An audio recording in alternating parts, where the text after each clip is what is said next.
Good evening, authority members, and good evening, staff, and good evening, everyone who might be watching. I'm going to call to order the April 11, 2024 Liberty Transportation Authority Business Meeting. This meeting will be conducted in person and streamed live via YouTube.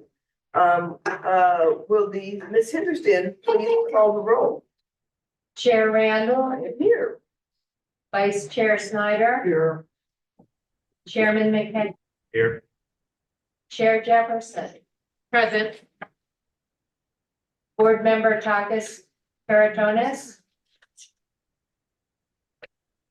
Mayor Wilson, Here. Councilmember Smith, Here. Mayor Rochelle, Here. Mayor Reed, here. Senator Boysko, here. Supervisor Harity, Here. Mr. Bedell. I'm still here.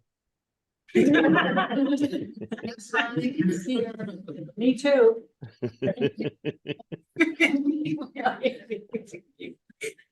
Mr. Cole. Ms. Ola, or Mayor Ola. Here. Mr. Cutler, Here. Mr. Brule, Present. I believe you have a form present. Yes. I just, point of clarification, so is Takis, was he supposed to be here for Miss Garvey? Is that what was supposed to Yes, happen? they sent a letter, I believe yesterday or earlier today, noting that he would participate because Mr. Di Ferrante, who's Arlington, or Miss Garvey's designee, could not attend. So So we Ms. did, Garvey couldn't attend, Mr. Ferranti could not attend, Mr. Takis was supposed to be here. Yes. Yeah, okay. He might get here. I hope he does. I hope he does. Oh, okay, wonderful. Yes, we do have a forum. Thank you very much. So, authority members, today we have nothing but action items. So no information items, just action items. And the first action item is to approve the March 14th, 2024 MBTA meeting summary notes. I'm assuming everybody has read their notes. I have, of course, and I'll make a motion to approve the minutes. Is there a second? Second. Motion seconded by Ms. Jefferson. Discussion on that motion. Seeing none, all in favor say aye. Aye. Any opposed? We have no dissents and two people abstaining. Mr. McKay, what, you weren't at the meeting? No. Okay. Madam Chair, Mr. McKay, I know he wasn't at the meeting. I'm talking about this. Let's talk about Mr. Madam Chair, we do need Mr. McKay, Chairman McKay to, No, you don't. I thought he's 46%, correct? So isn't he 46%? So, and We Mr. had- Mitchell is not, so that was still, oh, because Collins is not here. Correct. and Chairman McKay, the attorneys have said that you can You don't be there. vote even though you were not in attendance, if you so choose. Well, actually, it doesn't have to be him, that's for anyone that gets us over 50. 66 for the time being, I'll vote aye. You want to hold it? I'll get the bucks in. Then I will. Don't worry, we didn't do anything with to Fairfax, we shouldn't have done the Fairfax. So. I'm aware of that. I read the meeting. Okay, it's fine. I just don't know if they're 100% reflective of what happened here. Okay, so the first thing we're gonna do is the adoption of the FY 25 local distribution fund budget. Woo-hoo. And again, everyone read that. And we're going to go to Mayor Richo as the chair of finance, and I'm gonna let her kick it off, and then she's gonna hand it to Mr. Lundy, I do believe. Thank you, Madam Chair. The Finance Committee started its budget discussions and reviews in October of this year. Since that time, the committee asked questions and we've received additional information on the issues that Mr. Longy will be providing more details about at the meeting this evening. And at our last meeting, the committee voted unanimously to recommend approval by the full authority of the proposed budgets. Mr. Longy. Thank you, Mayor Rochelle. We do have a video that was wrapped up just before the meeting preparation that we'd like to share, especially for the new folks. It gives a rundown of the two major funds, the local distribution fund, or 30%, and the regional revenue fund, what's typically called the 70% funds.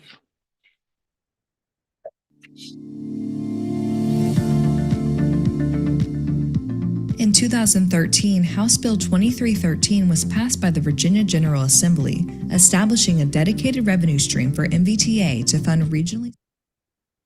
The revenue stream was divided into two essential funds, the Regional Revenue Fund and the Local Distribution Fund. Let's dive into the distinctions between these two funds. 70% of the revenue is allocated to the Regional Revenue Fund, fueling projects through a biannual funding program called the 6-year program. To qualify for funding, projects must be included in Transaction, the long-range transportation plan for Northern Virginia, located within Northern Virginia, and will undergo a comprehensive eligibility review, a qualitative and quantitative analysis, in addition to considering valuable feedback from the public. In just one decade, MVTA has invested $3.1 billion of regional revenues toward 122 multimodal projects. The remaining 30% of the revenue is allocated to the Local Distribution Fund, which is distributed monthly to MVTA's member localities. These funds offer flexibility to localities to address their unique transportation needs and can be used for public transportation purposes, capital improvements to reduce congestion, and more. In 10 years, MVTA has allocated $1 billion of local distribution fund revenue to its 9 member jurisdictions in 5 towns with a population of 3,500 or more. Combined, MVTA has dedicated more than $4.1 billion to improve the region's transportation infrastructure. These allocations are expected to create 42,000 jobs and save 400 million hours of travel time by 2035, underscoring MVTA's commitment to enhancing equity, safety, and sustainability across all modes of transportation.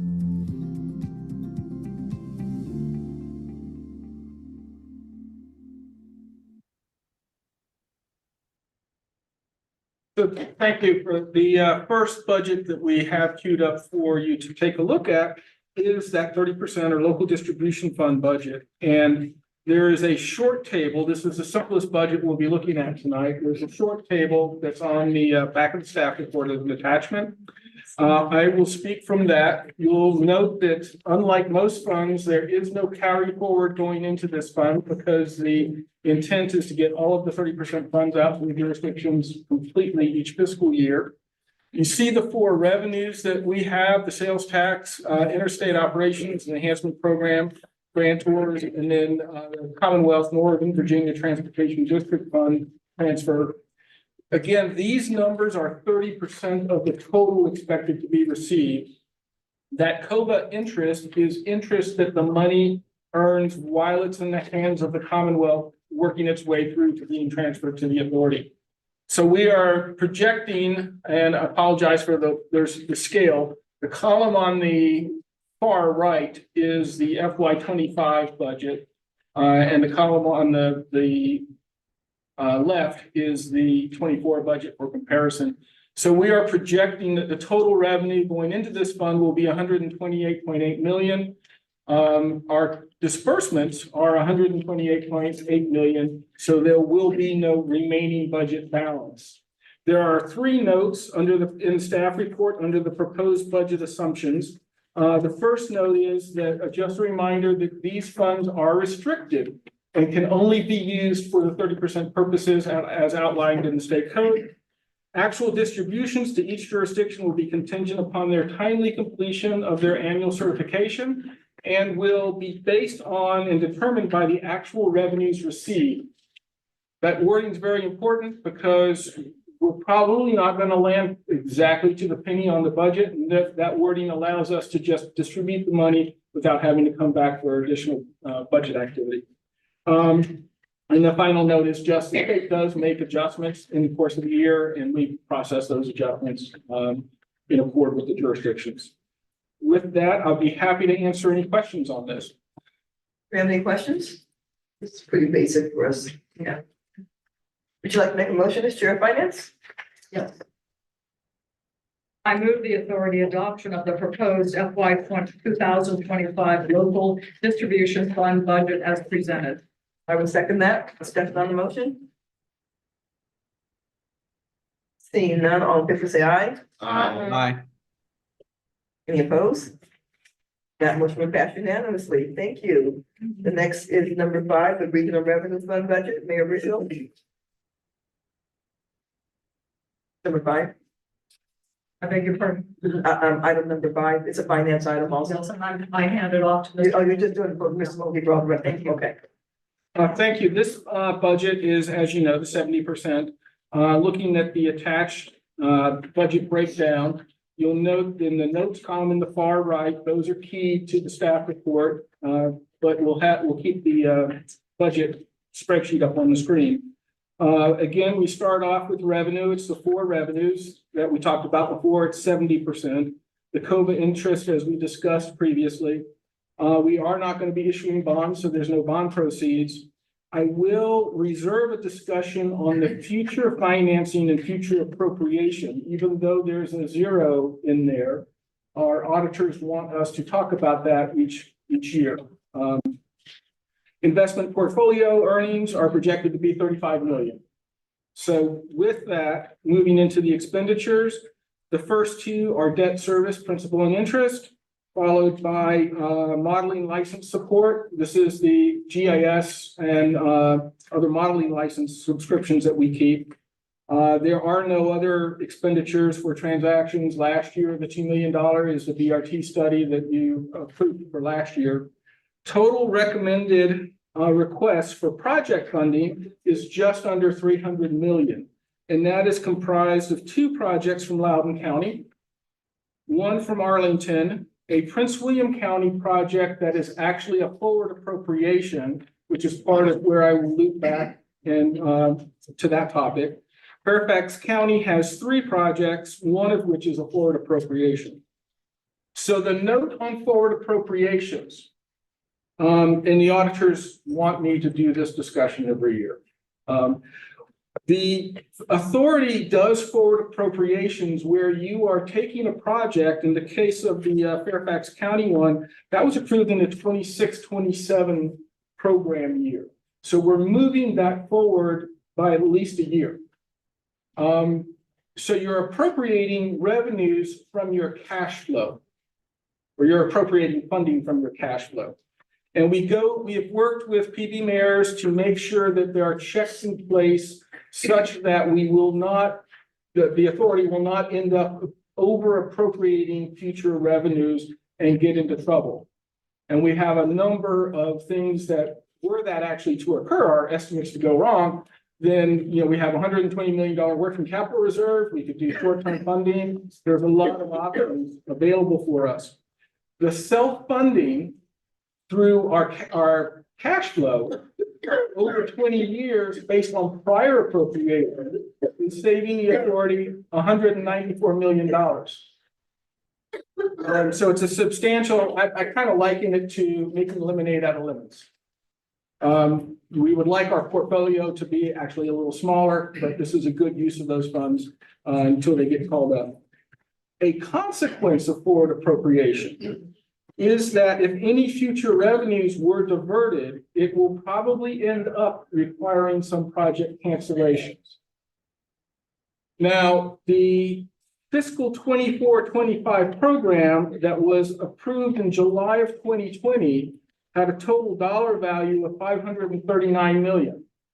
Of that, 203 million has, if these appropriations are approved, 203 million of that will be approved.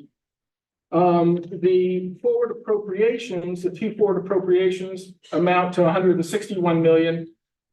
So since we're not using the money that was reserved for 24 and 25, that's the reason why there's no entry in the actual budget. It's also a sign, frankly, that we need to pick up the pace of project starting and project delivery. I know that's a lot of detail in that. If there's any questions on the forward appropriation, I'd be happy to take them now while we're on the topic. Otherwise, I'll move through the rest of the budget. And not sensing any. Net revenue restricted for the 2025 six-year program. This is basically funds that that are still available and waiting to be called on as far as appropriations. The next line is transfer out to the operating budget, $5 million. That is, instead of jurisdictions using their own revenue to pay for the authority's operating budget, state law was passed that allows us to use the regional revenue funds for that. Restricted fund balance, carry forward to the six-year program update. That $94.9 million will be used to support the 28-29 two-year update to the six-year program that you'll be looking at in July of this year. So it's just a positive cash carry forward. We have a working capital reserve of $120 million. That is a policy level reserve determined by this board. What it is principally designed for is to protect project funding and the operations of the authority were the state budget to not be passed on time. When 2313 was passed in 2013, the state budget on that cycle didn't get approved until mid-June. So that's the reason why we have such a heavy reserve there. The last is a debt service required reserve. Those funds are held by our trustee. With that, I'd be happy to take any questions. Thanks very much. Any questions for Mr. Walden? Okay, not seeing any, I'll entertain a motion. Mr. President. May I make the motion? Yeah, please. Yes, thank you. I move the authority adoption of the proposed FY 2025 Regional Revenue Fund budget as presented. Second. Any discussion? Seeing none, all those in favor signify by saying aye. Aye. Opposed? Any opposed? Any abstentions? Thanks very much. That item passes unanimously. Next item. The next item is the operating budget. This is the budget that funds the operations and administrations for the authority. We typically present it in two sets. One is the base budget, and the next set is enhancements that we're hoping to undertake in 2025. The biggest change in the base budget escalations is salaries. We are proposing a 7% budget increase. That will, in the authority, since we only have 17 employees, if you look at a budget number in a larger jurisdiction or a large jurisdiction, you oftentimes can have a 3% budget change that could end up being a 4 to even 6% change in actual salaries for employees. That is because of the number of vacancies, people topped out the scale, stuff like that. We're proposing 7% basically as a catch-up provision from prior years where our member jurisdictions ended up passing salary increases that were a lot larger than ours, and therefore we're trying to be competitive. Attachment 2 contains a table that we pulled to a great extent from work that Arlington County has done. Arlington County does a regional salary survey, and it's a human resource person talking to a human resource person. So you pick up those changes in pay grades, the pay changes in step programs and salary programs, et cetera. It's a much more accurate way of forming a comparison. Other changes to the budget, and this spreadsheet is likewise tied to the notes column. A couple of items I'll point out underneath professional services. We are reducing the amount of funds for, even I'm having trouble reading. For financial advisor services. We basically renegotiated that contract. PFM, who is our financial advisor, recognized that we're just not needing the services that we had thought we would be needing at this point. We can always dial it back up if the authority were to go out and issue debt. Public outreach and regional event support. That number jumps up every 2 years because as we do a funding program, we contract with an outside economics analytics firm for an independent assessment of what the economic impact of the programs and projects that you have approved. Office lease. Office leases goes up substantially because we put in the budget the full monthly cost of the lease on a contractual basis. As we've talked to this in depth with the finance committee, we actually achieved a little under $2 million in lease concessions.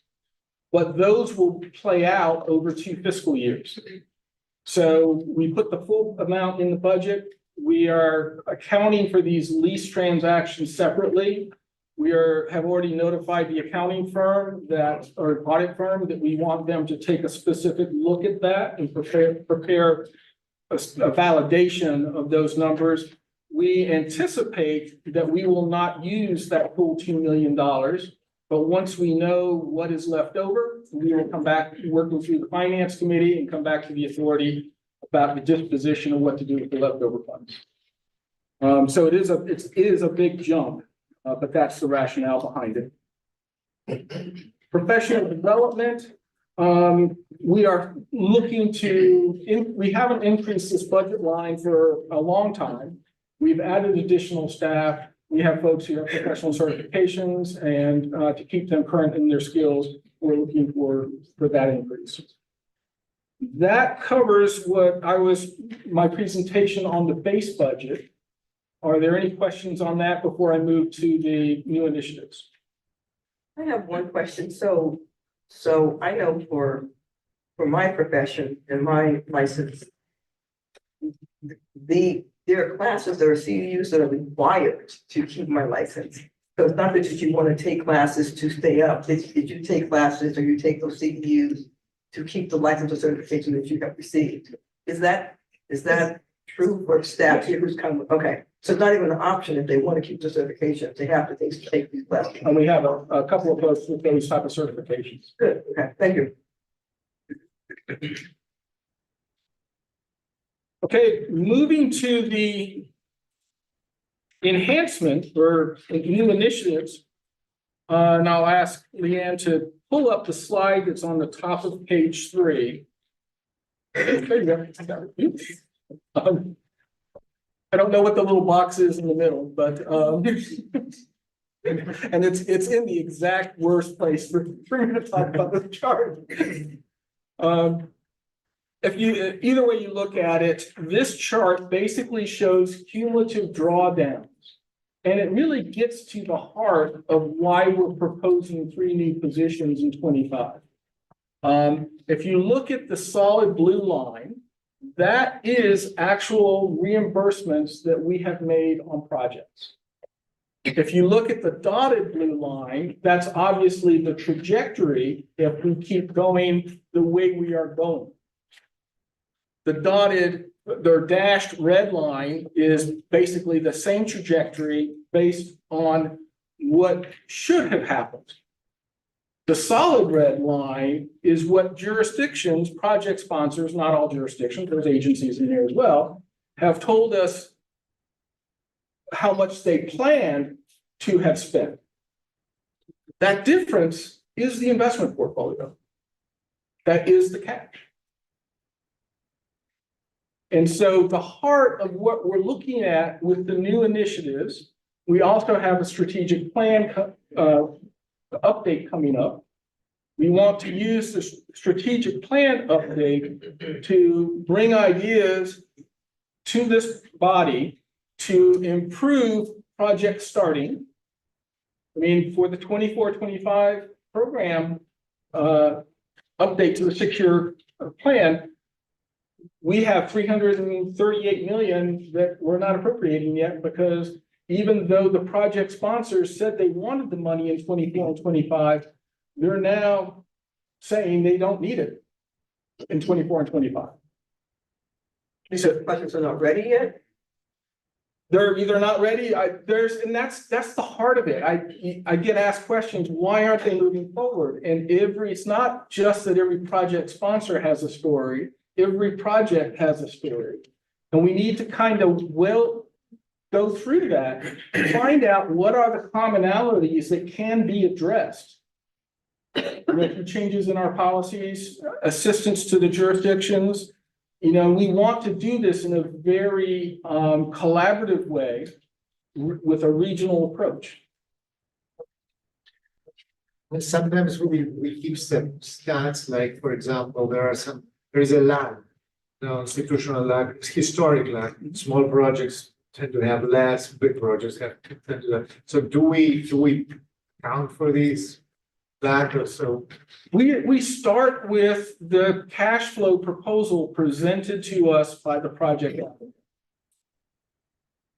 And so if you look at the red dashed line, quite honestly, the reason why that is a trend is I didn't want to take the staff time to go and find out what that would have been based on those original applications, because it would have drawn staff people away from doing other things that we need to do to get our existing workload done. Sometimes the jurisdictions themselves can have performance standards that they can show and say, look, I mean, I ask why is that taking too much and why? And so every budget or every CIP, we account for these issues so that we can identify and improve. If we don't identify, we will never improve. Well, and if I could, that's part of what we're proposing tonight. We definitely need to improve it because people, and I'll just say people, see a large balance and they don't associate that with this money. Every penny is assigned to a project. It is not money that is unencumbered. It is assigned to projects. And as Mr. Longi was saying, when the applicant or project sponsor completes the SPA, there's appendices, and a part of that is telling us the proposed, or what the anticipated, I should say, drawdown of the projects. And that's where the lag is. The drawdown hasn't been occurring with what was submitted. Right. And we've heard various reasons. We don't put pressure on the project applicants to commit to any schedule, other than if they ask for a project in the 24-25 update, we do have a certain expectation that they will start the project in 24. Chair. Mr. Chairman.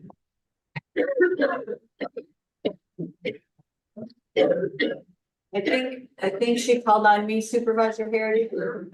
Yeah, I'm not coughing, I don't know who is, but would it be possible for us to get a list of the projects that make up that difference and have that sent to authority members? Yes. That would be useful. Mr. Snyder. Yes, please. So I will just say that this is something that has been an ongoing issue at CTB for probably the last 2 to 3 years. Projects not progressing, lots of money sitting and not moving. And I can tell you stories from other districts. I don't have a good story from our district of basically the person who was in Bill's job sitting down with jurisdiction leaders like you and their staffs and saying, here's all the projects that aren't moving. What's the plan? What's the plan? And if you don't have a good plan, it's going to deliver these projects in a reasonable amount of time. Then the question is, well, why are we holding this money on this plan? And I honestly, we're collaborative, but the reality is you guys have a target on your back with this much money, this much cash sitting here. And we've just lived, one more example, not in this agency, but our good sister friends, about what happens. And we have to get some rigor in this. And if you all can't move the projects, you can't figure out how to move the projects, then we need to put the money back in and redo and figure out what we're gonna do, because this is asking for our region to be punished. And I just can't state that strongly enough. There are some really good lessons learned from the state. Bill's got people on his staff who have been through some of this, who can help. But we can't be nice anymore with ourselves. There has to be rigor to this. There really does. Madam Chair. you know.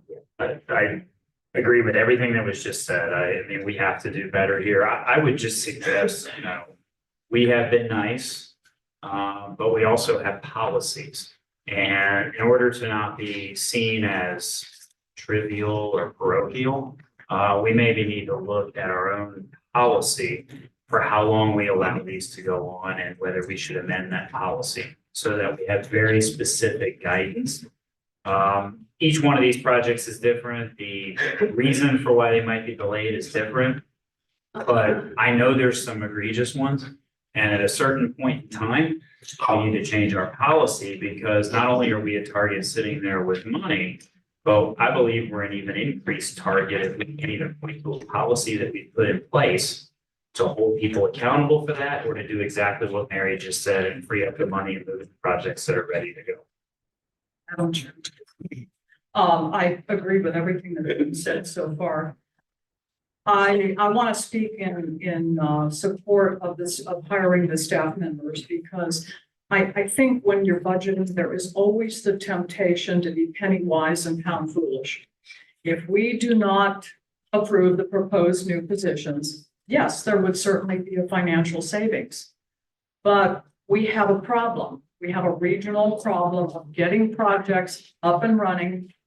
The ones that are approved by the CTA, problem getting the project started and delivered. If we do not begin to address this, there will be diversion of NVTA revenue. Now, we've already had a diversion before, so let's do our very best to avoid another one. Diversions reduce revenue, and yet there's still nothing done to solve the problem of the projects getting started and being delivered on time. So to not hire these new positions and then have funding taken away from the NVTA, that would be penny wise and pound foolish. And we would still have our problem. Thank you, Madam Chair. Sure. Can I follow up on that? Just because I just want to be clear on one thing. I don't think, and I don't disagree with you, and I support your positions, but I'm having a hard time understanding the correlation between NVTA positions and jurisdictions not meeting their own timeline that they have submitted. So help me understand how the new positions will help with that, because I don't want anyone leaving here thinking that the reason some of these projects aren't moving forward is because of NVTA staff, because I know that's not the case. And I just want to make really clear that that's what we're talking about. Maybe help me explain how the positions will help the jurisdictions that are struggling with this do what they're supposed to do, not what NVTA isn't doing, but what those jurisdictions are supposed to be. As part of our early planning, NVTA at the time chose not to put an expiration date on the dollars. So, we need to reevaluate that and come back to you with some recommendations. Additionally, and I will not talk about jurisdictions and I will not name projects, but as a more concrete example, we have a project that has a fund balance left on it that has been in operation for years. We implemented an 18-month stale invoice policy last year in part to try to move things along, and that did. But it only got stuff that was being done being presented to us. In order to recapture the money from that project that has been open, but the balance is still sitting there, we feel a need to work with the project sponsor, hopefully get them to just say, yes, it's time to close out this project. And the value of that one project is $3.8 million. And it would go right back into the upcoming your July decisions that would be $3.8 million. Why haven't we done it? Because we haven't had time to force ourselves somewhat to have some difficult discussions with the jurisdiction to say, I don't think you can submit an invoice for this at this point. And that's just one example. And it's the time, because we don't want to come to the finance committee and say, we recommend closing out the balance of this without having those discussions with the project sponsor. we used to have quarterly meetings with project sponsors for status updates. We don't have the staffing to do everything else that we're doing and have those quarterly meetings anymore. Because I think I'm sorry. No, I was just gonna say, I think it's really important to understand that, because I just don't want anyone leaving here thinking that an NVTA staffing issue is the reason why this money isn't being spent. And I would just say I support it. Exactly. I support exactly what you were saying to help, but I also think, to your earlier point and what I said earlier, we have to change our policy, because we can't just keep adding NVTA staff to, in essence, do the jurisdiction's jobs for them. And Jurisdictions have to do what they're supposed to do so that our people can do what they have to do relative to NVTA. So I need to take just a point of personal privilege before I have my next coughing spell. So last Thursday, I had extensive dental surgery. I had extraction and 3 implants in one day. And so much Novocaine went down my throat that for the first 2 days, it literally froze my vocal cords. Leading my husband to tell me, he wanted to tell me all kind of stuff. But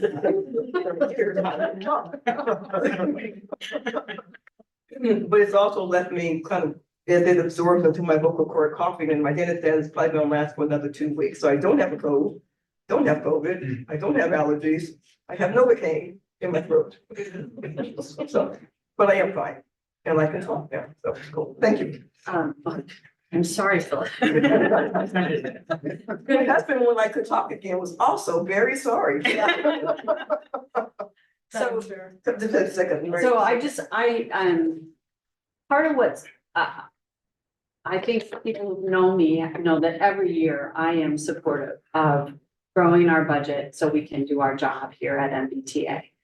But the lack of policies is something that maybe is better handled with a consultant than a full-time, coming in and doing a kamikaze, what's missing in our policies and how can we put the proper checks and balances in, might be better done with somebody who mostly writes policy and does this kind of stuff than pushing it through our committee structure. I struggled when I read this list to make the connections. So I just want to echo what Jeff said. It sounds like, oh, we're going to make sure we can get federal money, and we're going to do a technology pilot, and it doesn't seem like it's directly tied to the elephant in the room, which is this, which I would say before we worry about most of these other things, we have to get this under control and strengthened, and everybody needs to know what the rules are going to be. So another question, like, when you say the jurisdictions, pardon me? it's not a question of what do we say to the jurisdictions? Because isn't this to Jeff's Well, point. VIA is building how many of the projects, Bill? Half the portfolio is VIA? About 700 million. Yeah, of the okay, so it's not as 3.1 big as I thought, billion. but it's not, I think the policy whole is the first thing that has to happen, and all I'm wondering is if in your hiring process that won't really start till July, if that's the best strategy, because it's April, right? And maybe this is something that could get done more quickly a different way. I think it's the most important thing to do first. Okay. Yeah. You'd have to give me a lot more. Madam Chair, Yes. thank you. So I'm gonna take a rare moment to speak. I'm Bill Cutler from VITA. You are.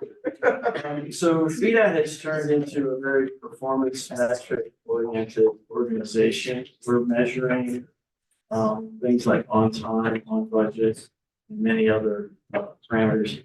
But we're also looking at milestones along the way, including initial milestones. Obviously, the big money usually gets spent for the end of construction. That's where your big money is spent. But it takes a while to get there. We also, like the NVTA, we have local partners who apply for and use state money. And we have been broadening our effort to work with them and help them. And these partners are fantastic, by the way. They're delivering things that VDOT is not able to deliver the size of this program. But we might be it might be helpful, just as a data point for MBTA to consider, some of the things that we have put in place in working with, some of our local governments in this partnership to try to bring up, because we have the same thing. VDOT has challenges, delivering projects sometimes. And so do our local governments. We've learned things because we've been in we've had our performance dashboard now for almost 20 years.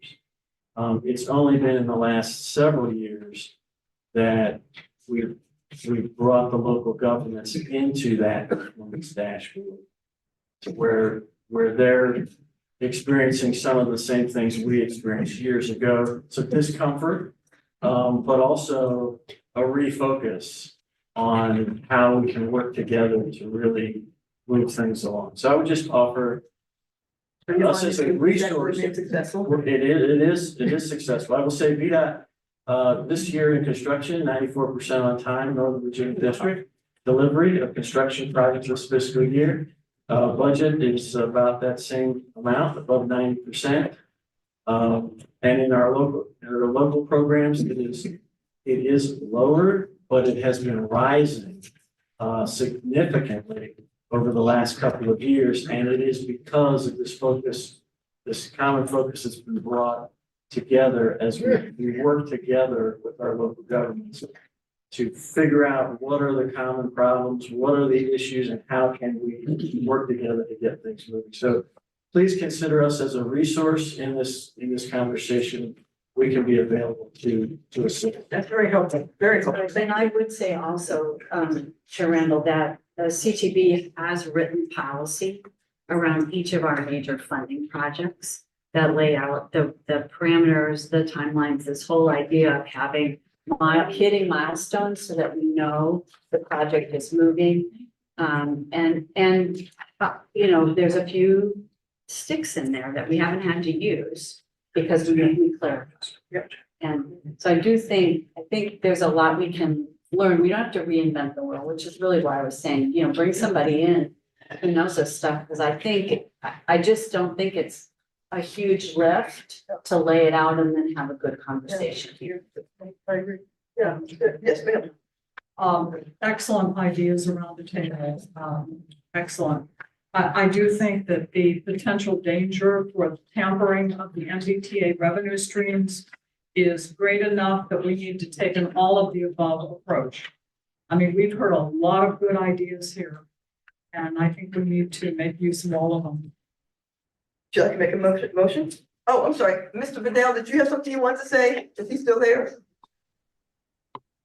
Of course I am. I don't want you to be mad at me. I would never be mad. So, so I just want to give you, just before you do this, give you some, and all this discussion is great. Just from I'm putting on my old USDOT hat. Regionalizing is important. And I mentioned this to Monica and to Chair Randall when we voted on and approved supporting the 3 raise grants. And having been in that room and having an oversubscribed program, I'm concerned none of your jurisdictions are going to get a raise grant. And meaning, you know, I think I would just advise you to coordinate on, do we need to use NVTA to be, and I'm totally understand each of you need to do what you need to do for your constituents and taxpayers. I get it. But I'm just concerned that when they look at it and say, oh, these 3 counties put in raise grants, who's going to pick the winner out of that? You're not going to get 3 in Northern Virginia. That's just the reality. And if Jim's in the room, I think he knows. And also half of that program has to go to rural. And so I'm just, you know, we have other clients and Jim does where they have, you know, and we have some of them in Florida, like Broward County, even though it's one county, has, as you guys have been, Florida has 800 cities in one county. And so they've been able to regionalize and prioritize their projects. And then also look at, you know, have discussions, does Fairfax pursue or protect? And does Prince William pursue safe streets? And does any other jurisdiction or city or Manassas pursue, reconnecting communities, because there's other pots of money. And I was just concerned that you're all pursuing the same one. And then what you could use NVTA to do is be kind of a regional one, if you can agree on one or two to pursue. And that's they would obviously need additional staff and, grant, or they can consult for grant writers or however you guys figure it out. But I'm just giving you a view where they're probably going to ask elected officials, Northern Virginia is only going to get one, which one do you want? And so that's the reality. And that's how it was, when I was there. And that's why we encourage every region across this country, regionalize your pick, because there's only so much money. And we only have 2 years left of unprecedented funding. I've been encouraged, there's talk of reauthorizing it again. I'm sure Jim has heard that. And so, but I don't want you to cancel each other out, is my point. Just consider that. That's really helpful. That's really helpful, because we're gonna have the Hunger Games in here if we don't figure that out. Right. Yeah, And that's my point. I want all of you to win, but if you're all asking for the same pot of money, it's not likely not to happen. But if you can ask for different pots of money, because there's a lot, then everyone could win one. Right. Yeah. And that's why I want to keep you here. All right. We'll see. Is anybody else online who'd like to say, have comments? Because otherwise I'm going to have Ms. Mayor Michelle make a motion. Being none, so I make a motion. I move authority adoption of the proposed FY 2025 operating budget detailed and attachment one. I will second that. Discussion on the motion. Further discussion on the motion. All right, seeing none, all in favor say aye. Aye. Opposed? That motion will pass unanimously. Okay, item number 7. Madam Chair, we are asking authority approval for additional FY 20, or the recommendation to the CTB for additional FY 2025 through 30 CMAQ and RSTP funds. So in March, at your March meeting, you did approve recommendations to the CTB for FY 2030 CMAQ and RSTP allocations. However, in 2023, the Federal Highway Administration, they launched a new program called the Carbon Reduction Program that will provide $6.4 billion nationwide through fiscal years 2022 and through 2026. So the CRP program funds projects designed to reduce carbon dioxide emissions from on-road transportation. So VDOT has allocated some of these funds to the commuter operations program that COG oversees. Additionally, VDOT added some funds to the Regional Multimodal Mobility Program, the program that we work in conjunction with DRPT and VDOT. There was a short deadline to meet, so for the CRP obligation. So some of the funding for the first few fiscal years was actually allocated to the Richmond Highway VRT project. However, an equal amount of CMAQ and RST funds were released from that project, put back into the pot. And we made recommendations as a staff, working with your staff and MBTA staff, on how that money should be allocated. The total net change was about $49.7 million. We do have the chart in your packet. We did work with the RJAG to try to formulate some recommendations to go to the CTB and hopefully be approved a part of the 6-year improvement program in June. So, I read this and I was just a tiny bit confused. I was hoping you didn't, maybe you could help me. So VDOT allocated some of the funds to COG, correct? To Metropolitan Washington COG, and for COG to allocate those funds out. Is that correct? I believe that is correct. My slight confusion is, so VDOT is a state organization and COG is a regional organization. So can some of those funds that were allocated for Virginia, if they go through COG, be dispersed to Maryland and DC? This is a different situation. This is Virginia's part. Right. Of the Oh, okay. community Yeah. operation Okay, so- program, okay, so- which we had it's our share, which we were So it's really. income, but for Virginia. Yes, It covers income. Maryland share. Gotcha. and Maryland has put DC some have their other- own share. Yeah. Yes. Yeah, So so someone this, thinks mixing around in Yes. Sounds good. Just checking. Just checking. Anybody else? Madam Chair, Yes. move authority approval of the additional FY 2025-2030 CMAC and RSTP funding recommendations to the Commonwealth Transportation Board as presented. Second that, discussion on that motion. Second. And when Snyder has seconded that discussion on that motion. Seeing none, all in favor say aye. Aye. Any opposed? That motion will pass unanimously. Item 8 is CMAC money for Prince County. Ms. Blackman, I'm happy to do that, and I'm going to Chair Jefferson for a motion. Thank you, Madam Chair. Prince William County has requested the reallocation of $472,000 in CMAC funds. They want the project, the donor project, to be the John Marshall Highway Route 55 sidewalk or the project that the CMAC funds are coming from to go to the Ellicott, if I'm pronouncing that correctly, Ellicott Street Sidewalk / Occoquan Greenway Connection Project. It is before you for action because you have never taken action on the project that would receive the CMAC funds. Yeah, gotcha. You have anything to add? Ms. Jefferson? I do not, but I just hope that, these support this project. And I will make a motion. Please do. All right, I move that I move authority approval to recommend the reallocation of $472,000 congestion mitigation air and quality improvement program CMAC funds to UPC T2148 to UPC 122042 for Prince William County. Ms. Trish, would you like to second that? Second. Wonderful. Has been made and seconded. Discussion on the motion. Seeing none, all in favor say aye. Aye.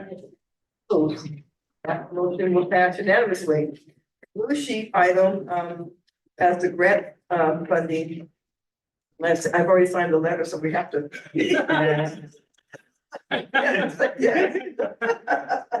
For Fairfax. Fairfax County, Ms. Blackman, before I give you Mr.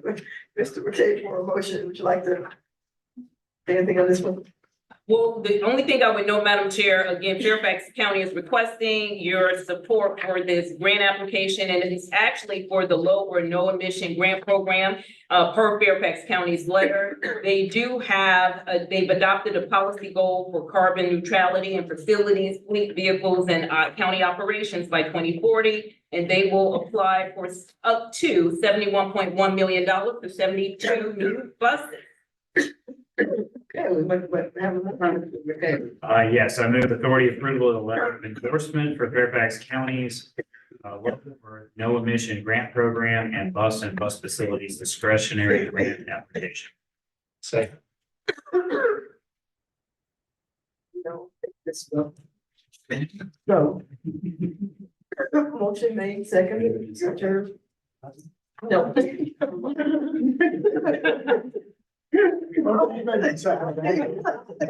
Discussion. That was not a smooth threat. You didn't catch this? All right. This is why we're interested in clean air. This is why we're. I'm beginning to wonder what's going on here. All right, that motion will pass unanimously. Okay. So, for the Government Personnel Committee, this, Senator Voice is back.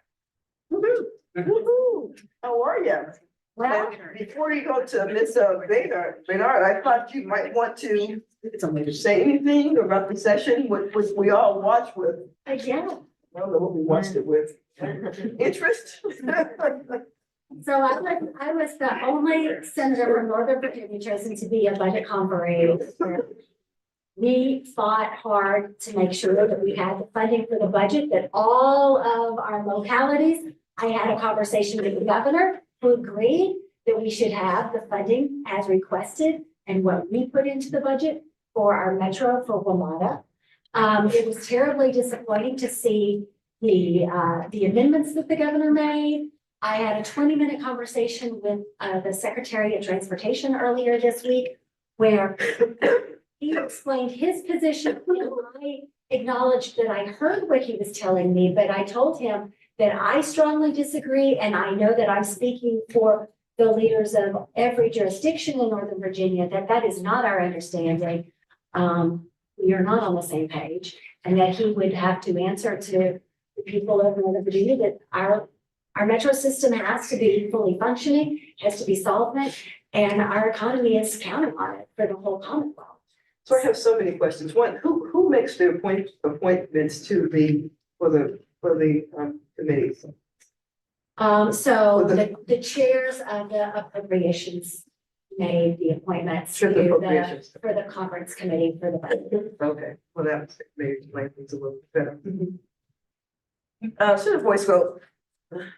I am curious as to what the understanding is in Richmond, both of the other conferees, maybe the administration, as to how MVTC works, MVTA works, how metro funding works, just in general. Is there something you believe would be helpful for us to do some educating now? And what would that look like? Yeah, so I'm also the chair of the transportation committee, and that one of the things that I'm interested in doing is having some informational hearings so that we can have Monica and you come up and talk, we can do a virtual meeting to talk about what the responsibility is. We can also have Kate from ETC come up and talk.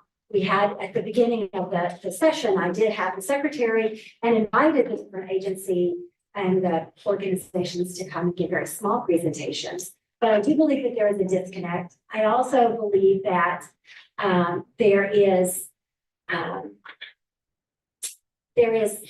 a bit of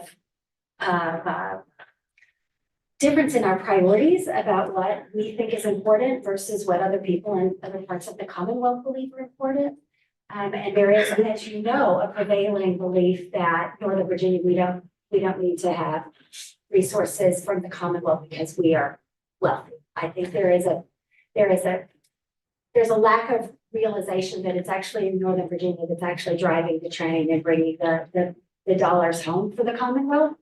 And that is a discussion that we're going to continue to have.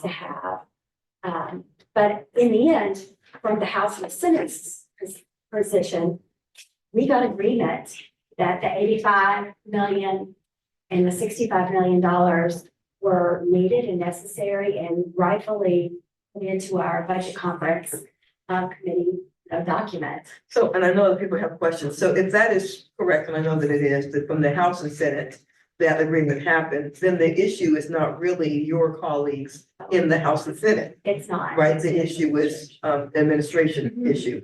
So when I say quickly, I understand that there's a very quick veto session coming up, and I'm assuming there's also going to be a reconvene session. And I'm just wondering, what is our timeline to not wait till next year or months from now, but to have these discussions so they could impact a veto and or reconvene session? Well, that is a great question, and we are having those conversations internally right now as to how we handle all of this. I will tell you that I had a conversation with the governor, and he told me that he agreed and understood the need for the 65 million and the 85 million, even though we needed to have guardrails, which I said, yes, we had a verbal conversation. So there was a conversation after that. After the budget amendments was sent down? After the budget, after this budget was released. The conference committee released its budget. Okay. There was something that has happened since we left session that changed the perspective. And I see what you're saying. you Okay. understand what I'm saying? Well, I understand the word comes out your mouth. And Madam Chair, everybody didn't get what they wanted through their legislation this year, and some of the assumptions that were made originally didn't come through. And I think some people decided to completely reprioritize what was gonna be coming forth. I was told that they did make a very ardent and thoughtful review of the budget and went through every line and did their bit. This is the administration, did their best to provide what they believed was a fair, balanced set of amendments. So I'm just repeating that from the conversations that I had as well. Okay, I don't imagine you would have been told anything else. I don't believe I would have been. But So- again, I think that there is a difference. But you do believe that at some point, there was an understanding of why this funding was important and then somewhere between it coming out of the conference and the amendments, Correct. it was a change of. Madam Chair, yes, I Okay. had a personal conversation with the Okay. governor who told me to my face Yeah. at the executive mansion that he understood the need for the 85 million and the 65 million with guardrails and with perhaps setting some parameters. Yeah. And he understood that we wanted that from the state. Yes, Okay. yes. Okay. Can I just ask? No, I'm gonna let Mr. McKay. Yeah, I mean, I guess the most disturbing thing to me is not an acknowledgement that Metro needs the money, but a clear lack of understanding of how Metro is funded. Because it's one thing to say Metro needs the money, it's another to allocate, to justify that by saying you're gonna take money that's already been encumbered That's for right. Metro and use that to pay a deficit that was not foreseen at the time that money was encumbered. So from this jurisdiction standpoint, and I made this clear to the secretary when I talked to him, we're out of money in September. Yeah. September, a couple months from now, not there's the money there to make it through the next year, is this money is encumbered money held at NVTC through a normal process that we use in Northern Virginia for all of our jurisdictions to pay their Metro subsidy. So I don't think the question is whether you support money going to Metro or not. I think the problem that we have is the excuse given for that was to use money that was already sitting there with a pure and total lack of understanding of how Metro gets funded. And what I'm concerned about is this idea of educating, which I appreciate.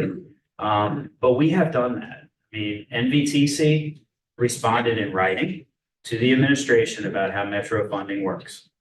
We had conversations, we made it clear. There's a difference of opinion over facts. Correct. And how you solve for that between now and when you have to go back and do your work, I think is at the core of what we need to understand what would be helpful. I am disturbed because the facts don't support the justification that was given for why Metro is not getting funded. And one will walk away saying Metro was funded. That's right. And that's so right. what we need to be That's right. very clear here is, no, that is not the case. That's right. You took money that was already encumbered, counted it, said Metro was funded, that was not projected at the time that the deficits came forward. Is not the same thing. We were asking for new state money. We weren't asking for the administration to find existing money in Northern Virginia That's right. and recommend we reallocate that somehow. Yeah. And so I think what we need to be clear on is when that money runs out. Ours runs out in September. So unless the governor and the General Assembly is going to have another special session between now and September, then September is when we no longer can make our payments to Metro, and when the ridership and draconian cuts that we've talked about begin to take effect. That's the date. And Madam Chair, I would just say that the Metro Board, the folks who were running Metro were there regularly. Yes. They went over in detail exactly what past payments had been provided, what the other states have, the other counties and are putting in, what Maryland and DC's responsibilities are, and made it clear that this is all within the compact that we are bound to. Wow. So this is not as though they didn't hear about what the need was and that we needed new funding, which is what my conversation with the governor was about, the new funding. This is about somebody trying to conveniently message that they're doing everything magically and it's not their fault. And then they're gonna blame you all for not using the 85 or 88 or 98, whatever that number of million from 2 years ago, and claiming, well, I gave you this money 2 years ago, why don't you have it now? And that is the argument. So Well, and even if that was the argument for this year, what's the argument for next year?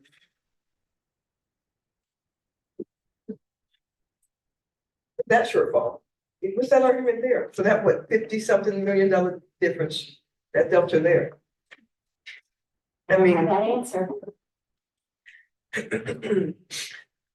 I would just say that local businesses and local governments should be using their voices very clearly to express the concerns for the Commonwealth's economy and well-being if this does not get addressed immediately. So do you believe that this is something that, and I hear the word immediately, when is the veto session? Next week.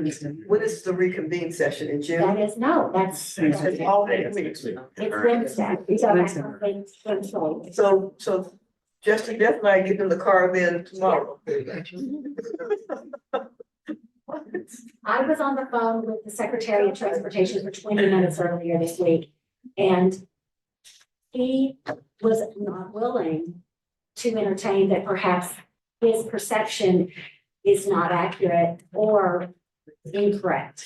My fear is not that there is a difference between not understanding and not wanting to understand. But that's what I'm trying to say very gracefully. Well, I think that maybe trying to say it gracefully, we're past that. My fear is not that they don't understand. These are smart people. You're correct. These are intelligent people. They did not get to where they were by not understanding. It's not even that complicated. They did not get to where they are without understanding complicated issues.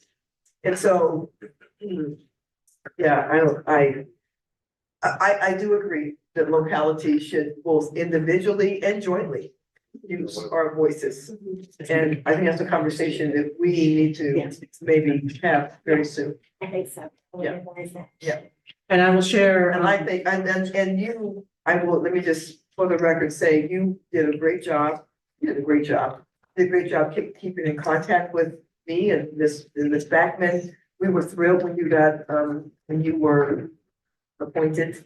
I was surprised you were the only one from Northern Virginia, but we were very happy that you were appointed. So we know that we did all that you could have done. We understand that. So I appreciate you. Thank you. I'm just going to share that on Tuesday, business, nonprofit, environmental, and locality stakeholders get together, settle on messages that are going out that essentially say, and if all of you who have seen the NETC letter, our proposed draft letter, the General Assembly got it right. Reject the governor's amendment. General Assembly got it right. It is to be a partnership between the state and the compact members to come up for 2 years, not just one, to share the burden 50-50 on dedicating the short-term money for the 2-year gap.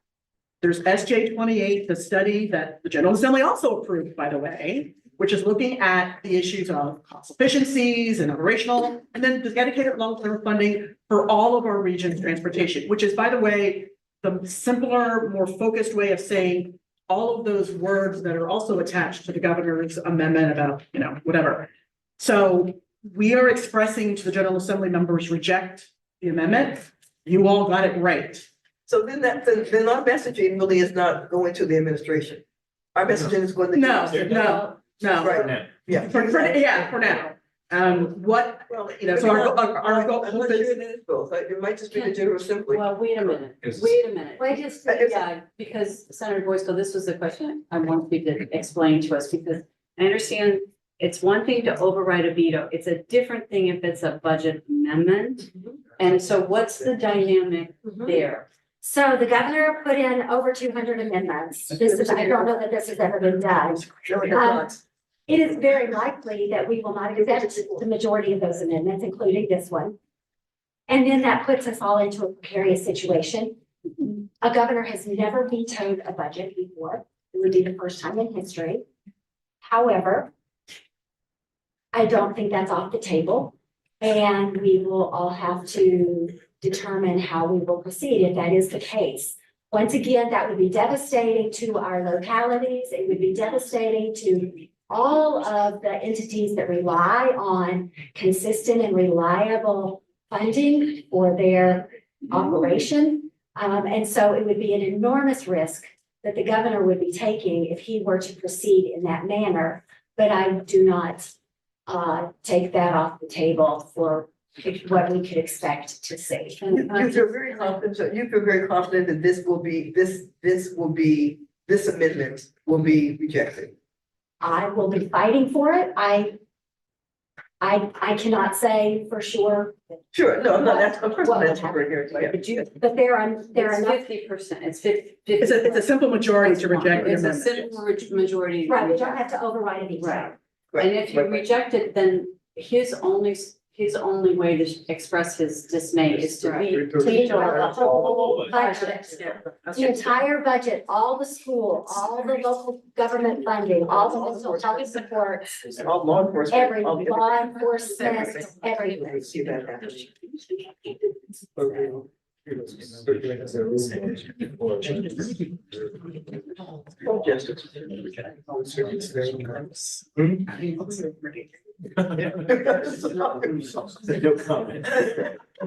Absolutely.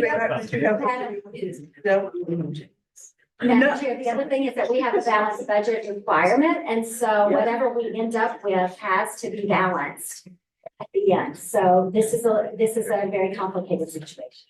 I don't, So the nuclear option of the total veto is not the party of the governor also not interested in that?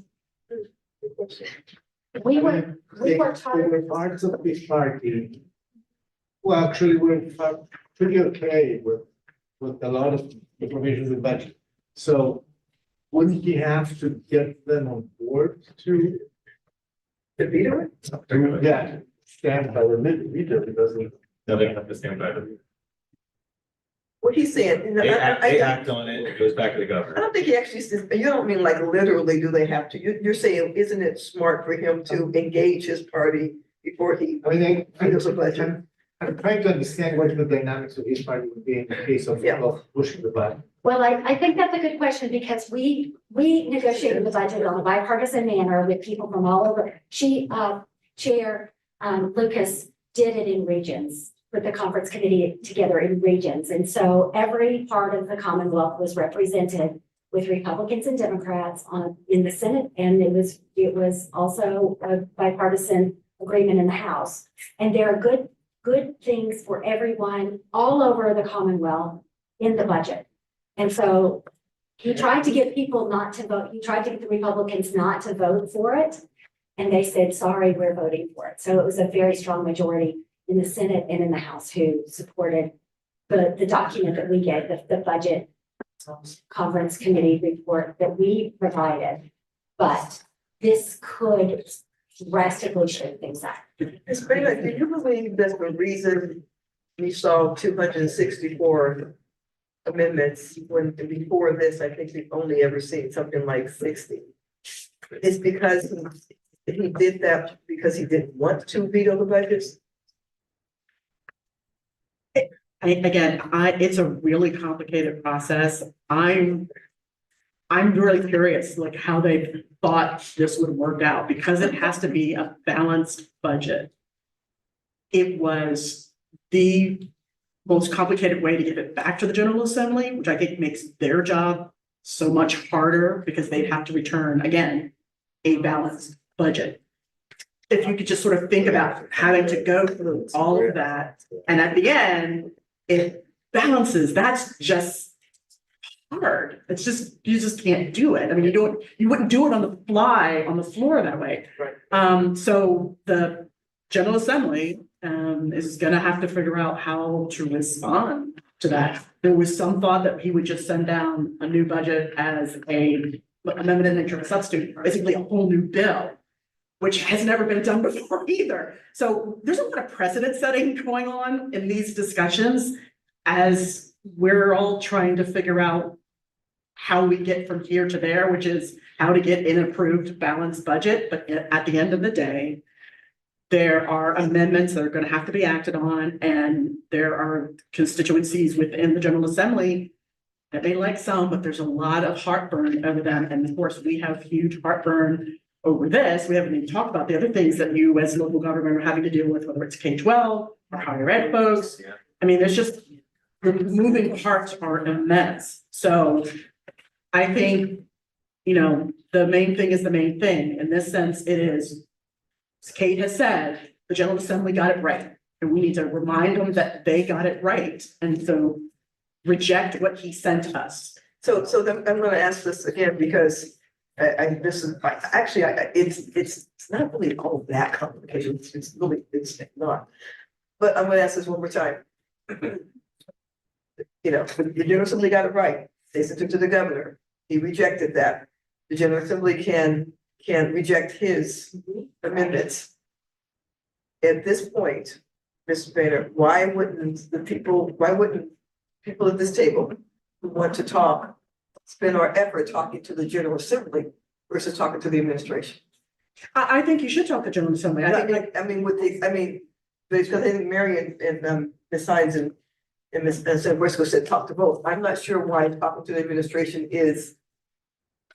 I'm not sure you guys should talk to the administration, but I honestly think your chambers of commerce. Okay. Should be talking, and let me just be real point.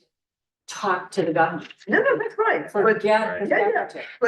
But elected officials. No, I would agree with that. I think the business community needs to talk to the governor. And to say, this is not what we need for our economy. Yeah. What we got from the General Assembly was what we were all collectively with the business community, with the environmental committee, you all, this is what we said we wanted. We made the case to General Assembly. The General Assembly said, you make a point, this is important. And they gave us what we asked for. Yeah. And it was fair. It was a partnership to talk about to short-term money, and then to have a discussion together with the joint subcommittee for the long-term issue. Again, the General Assembly was all in. They got it. It's no different, frankly, in my eye, than the focus on providing additional help for I-81 corridor because they're having a funding gap. Exactly. Or to again, I bring this up because we're sick of hearing it, but I-64 gap projects, $470 million of general fund money off the top with no discussion. It just appeared. Yeah. Sorry, I just it makes me sorry. Let's talk about site readiness, where there's $90 million for site readiness to goose economy elsewhere in the Commonwealth. Meanwhile, you're killing this economy. It's not a big, I mean, in the scheme of a $64 billion budget or whatever it is, it's not a big heavy lift money wise. I don't think I've ever heard Mary say something like to goose the economy. No, that's what we want us to do. I mean, every action comes back to that. So if this is not a very heavy lift money wise, and I agree with that to a certain degree, given the orders of magnitude. Still, the job is to pass a balanced budget, so something else has to give in that case. And again, so I'm not so sure that the Chamber of Commerce will be very effective to get the governor to take back the veto. Is that at all? He hasn't vetoed anything yet. We would need him to accept. The amendment. Yeah. To take it back. If you assume that the General Assembly with over 230 amendments can return to him a balanced budget. So that means that And he our job just- is to find where. Right, so- Where the counter. Now, again, the tough way would be literally to go through each one. There, you could do them in groups. You could say, we're not gonna accept any of the governor's amendments. Yeah. And just return to him the amendments that he got the first time. Yeah, that would be interesting. Again, the General Assembly's trying to figure that out, but you're right. For them to reject his amendment on this topic, they have to find the money. There is gonna be again, there's 200 plus, 230 plus amendments that deal with money. That's what they're gonna have to do. So this would be no different than any other change or any other rejection they might make to a budget amendment. It's how it works. Because this is one day, this. After the veto session, how long does he have to act on it? Well, technically, That's what she said. I wanna say a week or two. Because there's the, when he gets things back, he either signs them, he vetoes them, or he just lets them go in effect without signing. Those are the three choices. I don't recall like specifically how many days he has. We have this. It would be, right? Oh, wait, We send it out electronically. we did, Okay. yeah. I'm hoping it's in the Constitution. I would hope so. But there's, we have all had these discussions about what the options are, what the fallout might be from different things. And the fact of the matter is, some of this stuff is not anyplace. Some of the outcome we do know, or there's lawsuits and law cases, so, as I said, there's a lot of precedent setting. So go back to, again, our friends at MBTC have done a great job. They've got a draft letter. Use that as the basis, because we're trying to have all of us in Northern Virginia use a lot of the same common language, so that we don't confuse people. We're leaving our friends at MBTC to do the specific description of the trust fund money. Because again, it's the trust fund they manage. So the draft before you is sort of a tweaking of their letter that would come from MBTA if you so chose. 30 days is the answer. Oh, okay, longer than I thought. If the governor does not act on the bill within 30 days after the adjournment of the reconvening session, the bill shall become law. It becomes law without his signature. Yeah. So. I would just say that, the prudent and responsible thing would be to allow if we decide to reject his amendments, the prudent thing and the best thing for the Commonwealth would be to allow the budget to take effect without doing anything further. We just don't know if he's thinking of the goodwill of the Commonwealth or if he has some political motivation to do something different. But I hope that he's.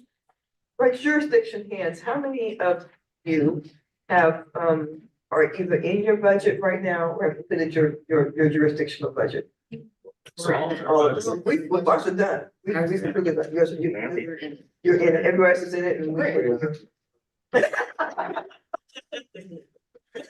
Would you like a ribbon or something? This is what I like to talk. Okay, so everyone's in their budget right now. Yes, we finished on May 1st.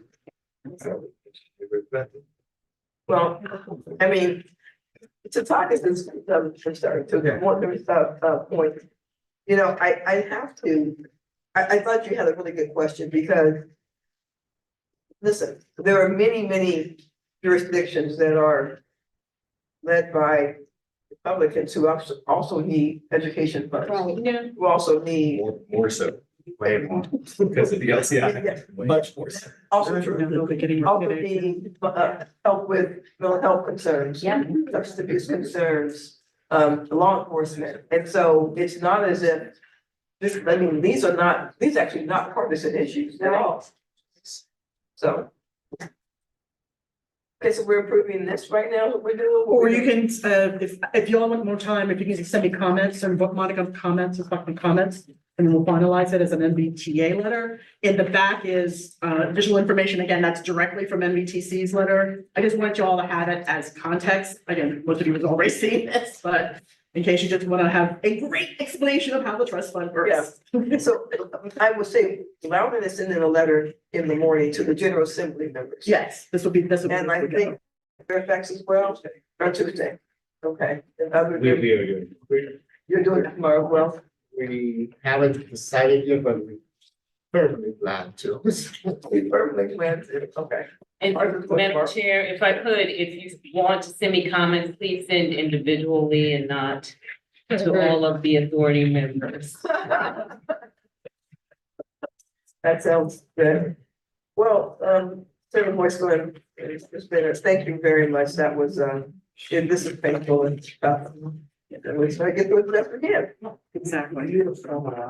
Yeah, I don't, did we need a formal action? Well, like, that's a big question because we would send this letter before we met again, and so do we need a formal action? I think probably. Yeah, we can authorize the chair to send a letter, We'll make that motion. Yeah. Largely consistent. largely consistent Largely consistent. with the draft, largely consistent with that draft. So, I move that the chairperson be authorized to send a letter to what the General Assembly. General Assembly, yes. In substance consistent with the handout. Urging the rejection of the metro funding. Second. Yeah, I got what you're saying. Who made the second? Councilman Smith. Thank you very much. Motion been made, second, the discussion on the motion. Can I add anything about, oh, no, I'm just kidding. Oh, no, we'll get into that. All right. All in favor, say aye. Any opposed? That motion will pass unanimously. All right, with the PAC report, the PCAC report rather. Madam Chair, the reports, the two committees met, or actually, we had the meeting of the PCAC, the TAG, and then the PPC met after your distribution packet. So you will receive their report next month, but their reports are in your. And then the chief executive report. Madam Chair, I will be brief, put on my readers. We are currently in our public comment period for the 6-year program update. As a reminder to everyone, the public comment period is open until May the 19th, not May the 20th at 12:01, but May the 19th. That's very, very important. The public hearing will be at your May meeting next month. It will be in this room. Thank you to those of you who spread the word and put the public hearing information in your e-blast. If anyone needs that information, we have an ambassador's toolkit with language, graphics, etc., that we can share with you if you would like to help spread the word. That's on your Facebook page. We do. Also, because we realized when we brought this to you last month, the evaluation and ratings, the print may have been a little small in some cases. So we do have larger printouts, especially for people who, unfortunately, like myself, need readers these days. So we do have the larger spreadsheet. I did want to inform the authority that we have submitted a pre-application on behalf of the city of Alexandria and the county of Arlington for round 6 of Smart Scale for the I-395 Shirlington Rotary and Glebe Road Interchange Improvement Project. The full application deadline is August 1. And a bit of good news, we have finalized our design space for the 6th floor. We will be getting permits hopefully soon. And I will note that the conference room is supposed to seat a significant amount of 78 people. The last thing I would note, Madam Chairman, we have our new employee, and of course, this isn't a part of your action tonight. We had a vacancy when Mackenzie left and went to Minnesota and all to expand her career. Alyssa Beyer in the back is our new staff person.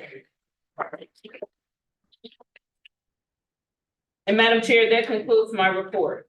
Thank you very much, Ms. Blackman. All I will say is yesterday morning, I was so pleased, honored to attend an event called Women Who Move the Nation. And there were 10 women who are part of transportation in America who were honored. They were incredibly impressive women. It was a very nice event. And our own Monica Backman was one of the 10 in the nation.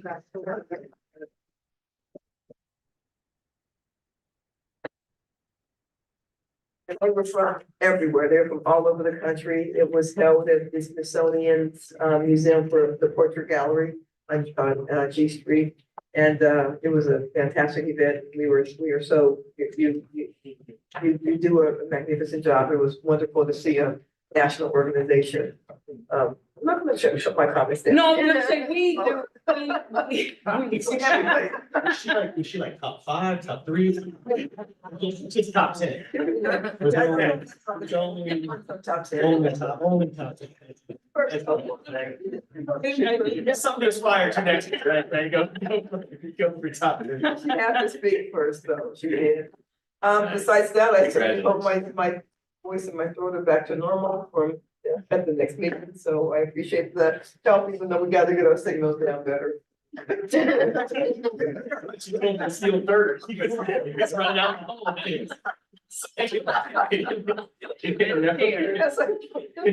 I do have, I'm sorry, my apologies, one additional note, the Commonwealth Transportation Board 6-year improvement program meeting date, I believe, has been finalized, the date and location. So it will be, yes, ma'am.